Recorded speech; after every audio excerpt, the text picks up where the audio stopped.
Section 20 of The Scarlet Letter by Nathaniel Hawthorne. Chapter 17. The Pastor and His Parishioner. Slowly as the minister walked, he had almost gone by before Hester Prynne could gather voice enough to attract his observation. At length she succeeded. "Arthur Dimmesdale," she said, faintly at first, then louder, but hoarsely. "Arthur Dimmesdale." "Who speaks?"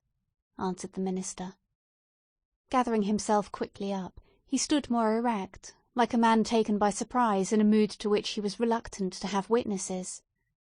Throwing his eyes anxiously in the direction of the voice, he indistinctly beheld a form under the trees, clad in garments so sombre, and so little relieved from the grey twilight into which the clouded sky and the heavy foliage had darkened the noontide, that he knew not whether it were a woman or a shadow. It may be that his pathway through life was haunted thus by a spectre that had stolen out from among his thoughts. He made a step nigher, and discovered the scarlet letter. "Hester, Hester Prynne," said he, "is it thou? Art thou in life?" "Even so," she answered. "In such a life as has been mine these 7 years past. And thou, Arthur Dimmesdale, dost thou yet live?" It was no wonder that they thus questioned one another's actual and bodily existence, and even doubted of their own. So strangely did they meet, in the dim wood, that it was like the first encounter, in the world beyond the grave, of two spirits who had been intimately connected in their former life, but now stood coldly shuddering in mutual dread, as yet not familiar with their state, nor wonted to the companionship of disembodied beings. Each a ghost, and awe-stricken at the other ghost. They were awe-stricken likewise at themselves, because the crisis flung back to them their consciousness, and revealed to each heart its history and experience, as life never does, except at such breathless epochs. The soul beheld its features in the mirror of the passing moment. It was with fear, and tremulously, and, as it were, by a slow, reluctant necessity, that Arthur Dimmesdale put forth his hand, chill as death, and touched the chill hand of Hester Prynne. The grasp, cold as it was, took away what was dreariest in the interview. They now felt themselves, at least, inhabitants of the same sphere. Without a word more spoken, neither he nor she assuming the guidance, but with an unexpressed consent, they glided back into the shadow of the woods whence Hester had emerged, and sat down on the heap of moss where she and Pearl had before been sitting. When they found voice to speak, it was, at first, only to utter remarks and inquiries, such as any two acquaintance might have made, about the gloomy sky, the threatening storm, and next the health of each. Thus they went onward, not boldly, but step by step, into the themes that were brooding deepest in their hearts.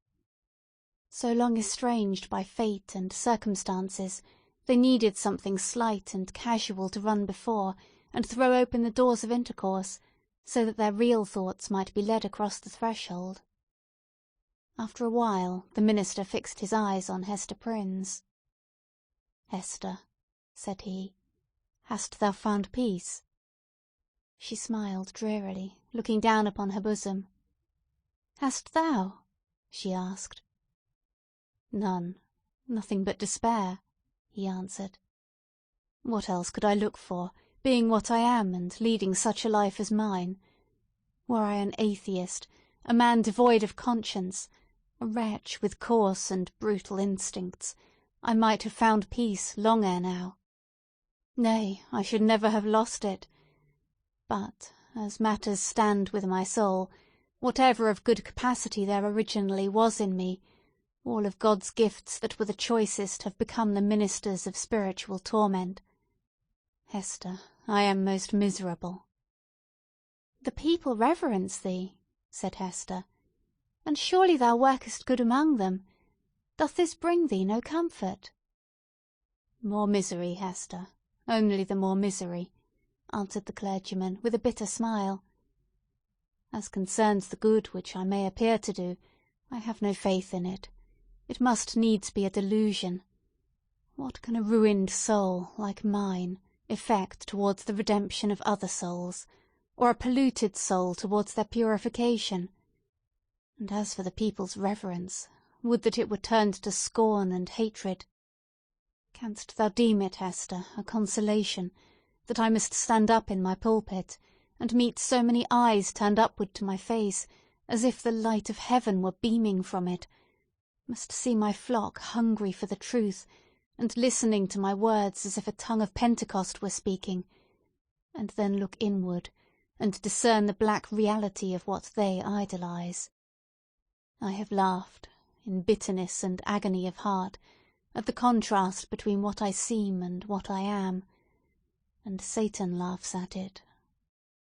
"You wrong yourself in this," said Hester gently. "You have deeply and sorely repented. Your sin is left behind you in the days long past. Your present life is not less holy, in very truth, than it seems in people's eyes. Is there no reality in the penitence thus sealed and witnessed by good works? And wherefore should it not bring you peace?" "No, Hester, no," replied the clergyman. "There is no substance in it. It is cold and dead, and can do nothing for me. Of penance I have had enough. Of penitence there has been none. Else I should long ago have thrown off these garments of mock holiness, and have shown myself to mankind as they will see me at the judgment seat. Happy are you, Hester, that wear the scarlet letter openly upon your bosom. Mine burns in secret. Thou little knowest what a relief it is, after the torment of a 7 years' cheat, to look into an eye that recognizes me for what I am.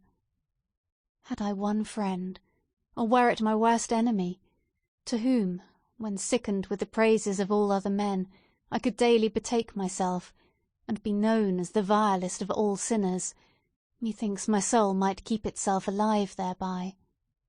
Even thus much of truth would save me. But now it is all falsehood, all emptiness, all death." Hester Prynne looked into his face, but hesitated to speak.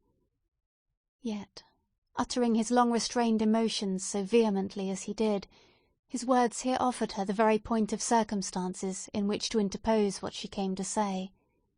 She conquered her fears and spoke.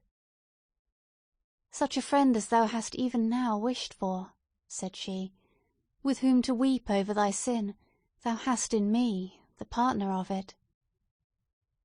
Again she hesitated, but brought out the words with an effort. "Thou hast long had such an enemy, and dwellest with him under the same roof." The minister started to his feet, gasping for breath, and clutching at his heart, as if he would have torn it out of his bosom. "Ha! What sayest thou?" cried he. "An enemy, and under mine own roof? What mean you?"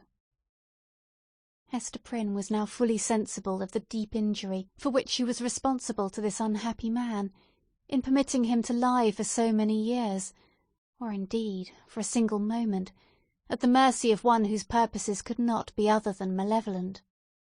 The very contiguity of his enemy, beneath whatever mask the latter might conceal himself, was enough to disturb the magnetic sphere of a being so sensitive as Arthur Dimmesdale.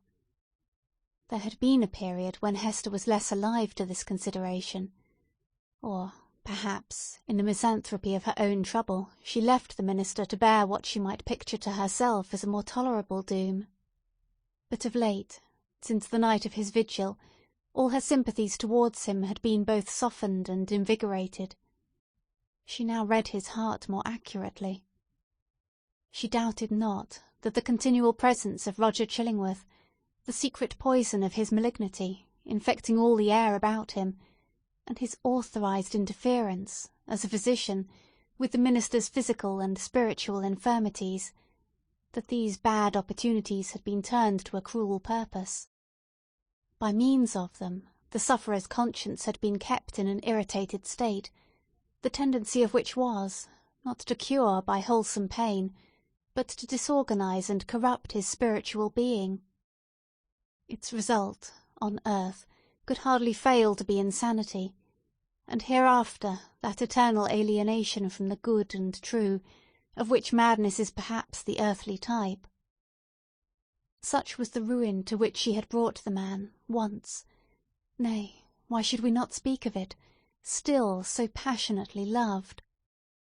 Hester felt that the sacrifice of the clergyman's good name, and death itself, as she had already told Roger Chillingworth, would have been infinitely preferable to the alternative which she had taken upon herself to choose. And now, rather than have had this grievous wrong to confess, she would gladly have lain down on the forest leaves, and died there at Arthur Dimmesdale's feet. "Oh, Arthur," cried she, "forgive me! In all things else I have striven to be true. Truth was the one virtue which I might have held fast, and did hold fast, through all extremity, save when thy good, thy life, thy fame were put in question. Then I consented to a deception. But a lie is never good, even though death threaten on the other side. Dost thou not see what I would say? That old man, the physician, he whom they call Roger Chillingworth, he was my husband." The minister looked at her for an instant, with all that violence of passion which, intermixed in more shapes than one with his higher, purer, softer qualities, was in fact the portion of him which the devil claimed, and through which he sought to win the rest. Never was there a blacker or a fiercer frown than Hester now encountered. For the brief space that it lasted, it was a dark transfiguration. But his character had been so much enfeebled by suffering that even its lower energies were incapable of more than a temporary struggle. He sank down on the ground and buried his face in his hands. "I might have known it," murmured he. "I did know it. Was not the secret told me in the natural recoil of my heart at the first sight of him, and as often as I have seen him since? Why did I not understand? Oh, Hester Prynne, thou little, little knowest all the horror of this thing, and the shame, the indelicacy, the horrible ugliness of this exposure of a sick and guilty heart to the very eye that would gloat over it. Woman, woman, thou art accountable for this. I cannot forgive thee." "Thou shalt forgive me!" cried Hester, flinging herself on the fallen leaves beside him. "Let God punish! Thou shalt forgive!" With sudden and desperate tenderness she threw her arms around him, and pressed his head against her bosom, little caring though his cheek rested on the scarlet letter. He would have released himself, but strove in vain to do so.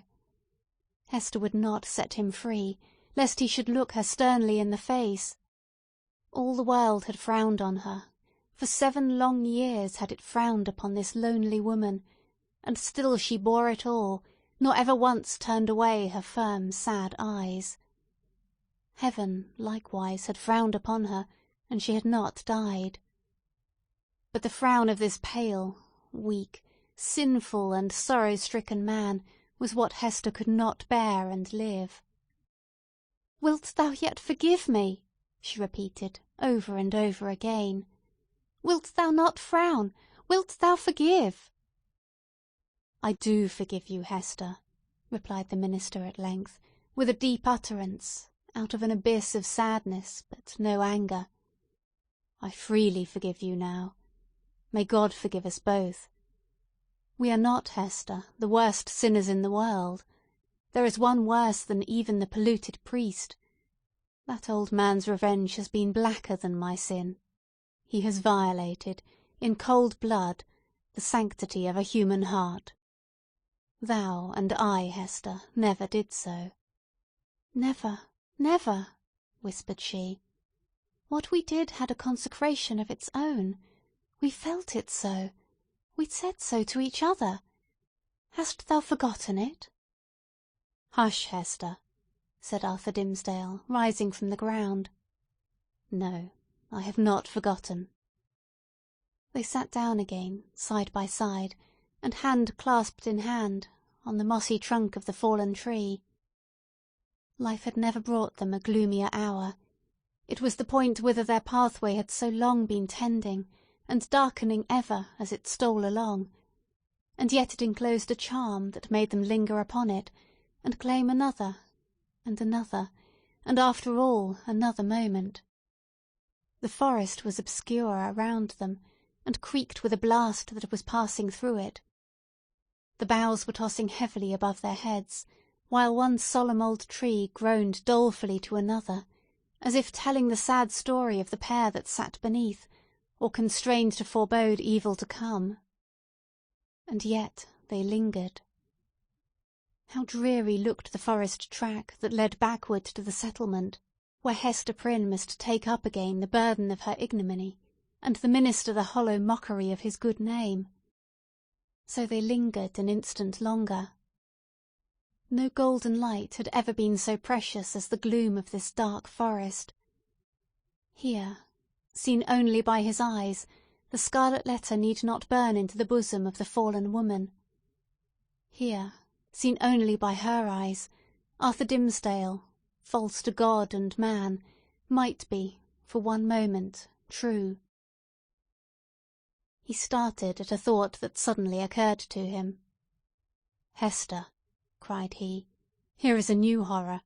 Roger Chillingworth knows your purpose to reveal his true character. Will he continue, then, to keep our secret? What will now be the course of his revenge?" "There is a strange secrecy in his nature," replied Hester thoughtfully, "and it has grown upon him by the hidden practices of his revenge. I deem it not likely that he will betray the secret. He will doubtless seek other means of satiating his dark passion."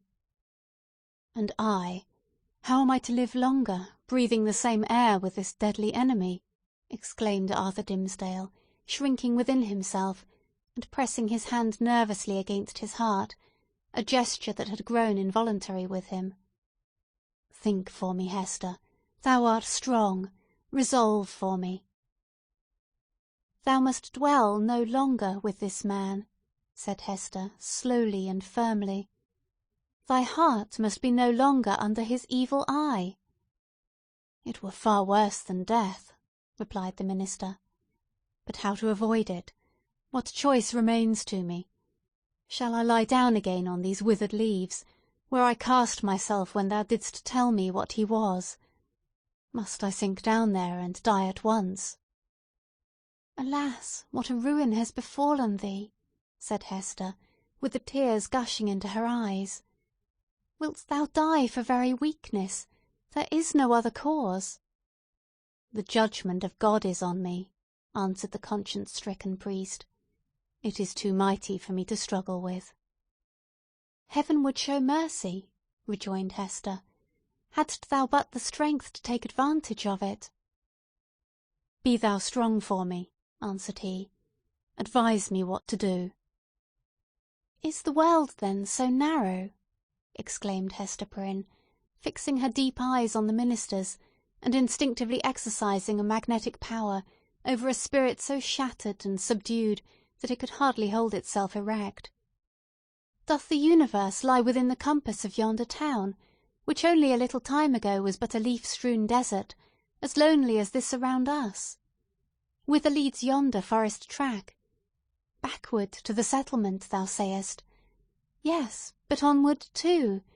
Deeper it goes, and deeper into the wilderness, less plainly to be seen at every step, until, some miles hence, the yellow leaves will show no vestige of the white man's tread. There thou art free. So brief a journey would bring thee from a world where thou hast been most wretched, to one where thou mayest still be happy. Is there not shade enough in all this boundless forest to hide thy heart from the gaze of Roger Chillingworth?" "Yes, Hester, but only under the fallen leaves," replied the minister, with a sad smile. "Then there is the broad pathway of the sea," continued Hester. "It brought thee hither. If thou so choose, it will bear thee back again. In our native land, whether in some remote rural village or in vast London, or surely in Germany, in France, in pleasant Italy, thou wouldst be beyond his power and knowledge. And what hast thou to do with all these iron men and their opinions? They have kept thy better part in bondage too long already." "It cannot be," answered the minister, listening as if he were called upon to realize a dream. "I am powerless to go. Wretched and sinful as I am, I have had no other thought than to drag on my earthly existence in the sphere where Providence hath placed me. Lost as my own soul is, I would still do what I may for other human souls. I dare not quit my post, though an unfaithful sentinel, whose sure reward is death and dishonour, when his dreary watch shall come to an end." "Thou art crushed under this 7 years' weight of misery," replied Hester, fervently resolved to buoy him up with her own energy. "But thou shalt leave it all behind thee. It shall not cumber thy steps, as thou treadest along the forest path, neither shalt thou freight the ship with it, if thou prefer to cross the sea. Leave this wreck and ruin here where it hath happened. Meddle no more with it. Begin all anew. Hast thou exhausted possibility in the failure of this one trial? Not so. The future is yet full of trial and success. There is happiness to be enjoyed. There is good to be done. Exchange this false life of thine for a true one. Be, if thy spirit summon thee to such a mission, the teacher and apostle of the red men. Or, as is more thy nature, be a scholar and a sage among the wisest and the most renowned of the cultivated world. Preach, write, act, do anything, save to lie down and die. Give up this name of Arthur Dimmesdale, and make thyself another, and a high one, such as thou canst wear without fear or shame. Why shouldst thou tarry so much as one other day in the torments that have so gnawed into thy life, that have made thee feeble to will and to do, that will leave thee powerless even to repent? Up and away!" "Oh, Hester!" cried Arthur Dimmesdale, in whose eyes a fitful light, kindled by her enthusiasm, flashed up and died away. "Thou tellest of running a race to a man whose knees are tottering beneath him. I must die here. There is not the strength or courage left me to venture into the wide, strange, difficult world alone." It was the last expression of the despondency of a broken spirit. He lacked energy to grasp the better fortune that seemed within his reach. He repeated the word. "Alone, Hester." "Thou shalt not go alone," answered she in a deep whisper. Then all was spoken. End of section 20.